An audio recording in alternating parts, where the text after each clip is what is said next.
मैं तुम्हें एक पावर देता हूँ कि तुम मरने के बाद सेम बॉडी और मेमोरीज के साथ फिर से जिंदा हो सकते हो। सुनने में ठीक ही लग रहा है। अब सोचो तुम्हारी इसी पावर के बारे में सबको पता चल जाए, इंक्लूडिंग गवर्नमेंट। अब मेरे ख्याल से तुमने अंदाजा लगा लिया होगा कि तुम्हारे साथ क्या क्या हो सकता है। ऐसी ही कुछ कहानी है हाल ही में रिलीज्ड मूवी मिकी 17 की, डायरेक्टेड बाय बोंग जोन हो, जो पैरासाइट और मेमोरीज ऑफ मर्डर्स के लिए जाने जाते हैं, जिसमें हमें दिखाया गया है कि इंसानों ने अपने प्लेनेट को इस कदर खराब कर लिया है कि वो लोगों के रहने लायक तो नहीं बचा है। तभी फॉर्मर प्रेसिडेंट केनेथ मार्शल एक कैंपेन प्रपोज करता है कि वो अलग अलग ग्रह पर जाके वहाँ पर लाइफ की पॉसिबिलिटी को ढूंढेंगे। तो ये स्पेसशिप को लेके अपने क्रू के साथ एक ऐसे प्लेनेट पर पहुंच जाते हैं जहाँ हर तरफ बर्फ ही बर्फ है। और इसी क्रू का मेंबर है हमारा मेन कैरेक्टर मिकी, जो कि एक एक्सपेंडेबल है, यानी कि मरने के बाद इसकी बॉडी को एक मशीन का यूज करके फिर से प्रिंट कर सकते हैं, जैसे कि कोई जेरोक्स कॉपी हो। एंड इसी वजह से मिकी की कोई परवाह नहीं करता, चाहे ये कितनी बार ही या फिर कितनी बुरी तरह से ही क्यों ना मरे, किसी को क्या ही फर्क पड़ता है, फिर से रिप्रिंट करवा लेंगे। जहाँ फिल्म की स्टार्टिंग में हमें दिखाया जाता है कि मिकी एक बर्फ के गड्ढे में गिरा है और ये चलने वाली हालत में तो बिल्कुल भी नहीं है। तभी वहाँ पर उसका दोस्त आता है। ये देखकर मिकी भी खुश हो जाता है कि चलो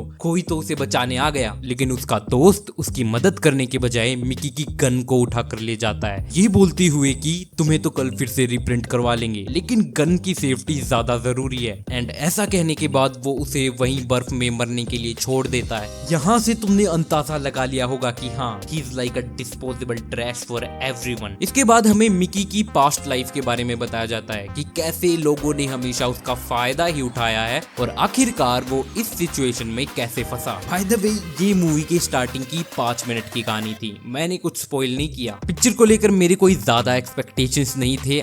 मैंने तो ट्रेलर भी नहीं देखा था। एंड इसके पोस्टर को देखकर मुझे तो ये कोई वॉर टाइप मूवी लगी। तुम इसके कपड़ों को देखो, ये किसी पायलट की तरह ही लग रहा है। फिल्म का run time 2 hours and 17 minutes है। डेफिनेटली ये फील भी होता है कि पिक्चर लंबी है, फिर भी स्क्रीन पर कुछ ना कुछ इंटरेस्टिंग चलता रहेगा जो तुम्हें ज्यादा बोर तो नहीं होने देगा। एंड सबसे इंटरेस्टिंग चीज ये थी कि फिल्म स्काई-फाई कॉमेडी होने के बाद भी डार्क नहीं जाती।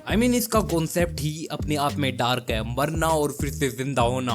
बट मूवी ने ऐसा ना करके जेन्युइनली इसे कॉमेडिक ही रखा है। एग्जाम्पल के लिए तुम इसकी सिली डबिंग को ले लो,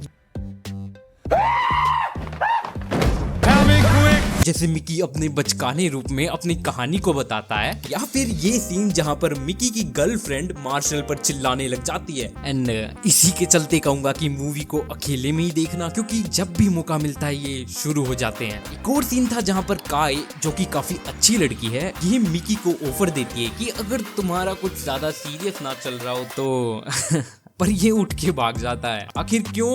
एक तो सामने से इतना बढ़िया ऑफर आ रहा है। खैर रहने देते हैं, मैं अपनी फैंटेसी के चक्कर में इसको क्या ही कहूँ। रॉबर्ट पैटिंसन लास्ट मूवी में बैटमैन जैसे डार्क कैरेक्टर को प्ले करने के बाद मिकी जैसा रोल इनकी परफॉर्मेंस वैरायटी को अच्छे से डिफाइन करता है। जहाँ Batman is all about vengeance, मैं तो बदला लेके छोड़ूंगा, वहीं मिकी को तुम एक मंदिर का घंटा बोल सकते हो।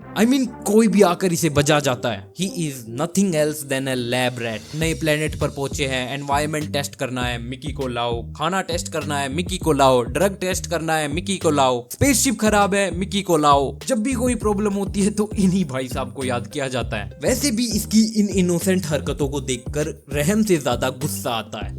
सबके लिए इतना कुछ करने के बाद भी तुम्हारी किसी को पड़ी नहीं है। बट पिक्चर भी ये जस्टिफाई करती है कि ये पहली बार नहीं है कि इसके साथ ये सब हो रहा है। क्योंकि अगर तुम सोच रहे हो कि तुम्हारी अच्छाई और कोशिशों को देखकर कोई बदल जाएगा, तो बाकी सब तुम्हारा इसी तरह फायदा उठाने वाले हैं। मार्क रफेलो का कैरेक्टर केनेथ मार्शल, जैसा कि मैंने बताया कि ये एक तरह से मिकी का बॉस भी है। तुम इसकी अजीबो गरीब हरकतों को देखकर ही पहचान जाओगे कि पिक्चर में किसकी मिमिक्री की गई है। कहने को तो ये एक पॉलिटिशियन और फॉर्मर प्रेसिडेंट है, बट किसी सोशल मीडिया इन्फ्लुएंसर से कम नहीं है। क्योंकि जब भी ये कोई स्पीच दे रहा होगा तो इसके सामने कैमरा और बगल में रिंग लाइट मिलेगी। जिस तरह से ये बोलता है, he is not even trying, बीच में कुछ ना कुछ भूलता रहता है जो इसकी बीवी से याद दिलाती है। साथ में एक गंजा भी रखा है जो इसे बताता रहता है कि सर ये वाला डायलॉग आप पे सूट करता है, जब आप पर एक मूवी बनेगी तो हम इस तरह से दिखाएंगे। मुझे असली वाले का तो नहीं पता, लेकिन ये वाला तो काफी गजब आदमी था। बेइज्जती करवाने करवाने के काम करता रहता है और करवा भी ली थी। जैसा कि मैंने बताया कि माइकी की गर्लफ्रेंड इसको किसी कर्म का नहीं छोड़ती। जो बुरी से बुरी सुनाई है ना उसने। बाकी सबने भी अच्छा काम किया है। फिल्म की CGI VFX टॉप नॉच है, कहीं कोई कमी देखने को नहीं मिलती। उल्दू मूवी कई जगह चीजों को लंबा खींच देती है, तो वहाँ पे थोड़ा सा एडजस्ट कर लेना। वैसे तो मूवी की एंडिंग काफी सही है, ज्यादा बुरी भी नहीं है, लेकिन थोड़ी खाली खाली सी फील होती है। यानी कि ऐसा कुछ नहीं है कि जो मूवी को मेमोरेबल बनाए या फिर जिस रीजन से तुम मूवी को लंबे टाइम तक याद रखो। मैं इसे एक ठीक ही मूवी कहूंगा एंड मेरे ख्याल से डेफिनेटली ये वन टाइम वॉच तो जरूर है। फिलहाल तो ये थिएटर्स में लगी है, थोड़े टाइम बाद OTT प्लेटफॉर्म पर भी देखने को मिल जाएगी। और अगर तुम्हारे ध्यान में कोई अच्छी सी मूवी है जिसपे मैं अगली वीडियो बना सकूं तो कमेंट करो।